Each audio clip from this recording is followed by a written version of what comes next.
நம்ம எல்லாருக்குமே இயர் பற்றின கன்ஃபியூஷன் நிறைய வரும். ஸோ அதுக்கு ஒரு இயரில் வந்து நிறைய இன்சிடெண்ட் நடந்திருக்கும்ல. அப்போ நம்ம புக்லேயோ இல்லை நோட்ஸில் எங்கே படிக்கும்போதும் அந்த இயரில் நடந்த இன்சிடெண்ட் எல்லாமே கொஞ்சம் ஷார்ட்டாக எழுதி வச்சுக்கிட்டா அது படிக்கும்போது ரிவிஷன் பண்ண மாதிரி இருக்கும், மறக்கவும் மறக்காது. ஸோ நான் இப்போது இந்த இயர் எடுத்துக்கிட்டேன் 1893.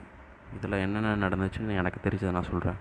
1893 இந்தியன் பாலிட்டியில் எதுவுமே நடந்திருக்காது.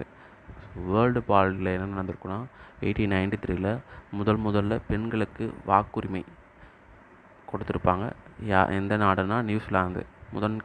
காமன்வெல்த் நாடு நியூசிலாந்துன்னு சொல்லுவாங்க. ஸோ பாலிட்டியில் தான் நடந்திருக்கும்.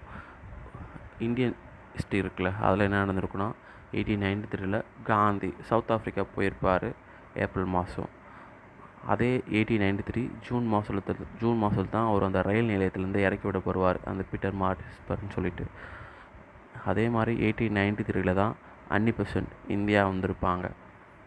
அதே மாதிரி ஐஎன்சி மாநாடு இருக்குல்ல 1893, அப்போது எங்கே நடந்திருக்குன்னா லாகூரில் நடந்திருக்கும். அந்த மாநாட்டோட தலைவர் யாருன்னா தாதாபாய் நவரோஜி இருந்திருப்பார்.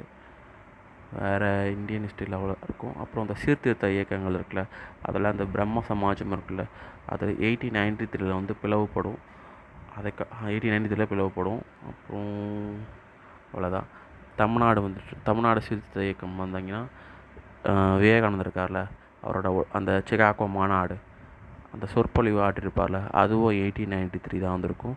அதே மாதிரி ரெட்டமலை சீனிவாசன் இருக்கார்ல, அவர் 1891 பறையர் மகாஜன சபைன்னு ஒன்று ஸ்டார்ட் பண்ணியிருப்பார்.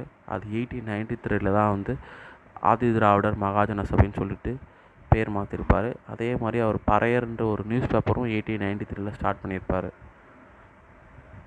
எனக்கு தெரிஞ்ச இவ்வளோதான்.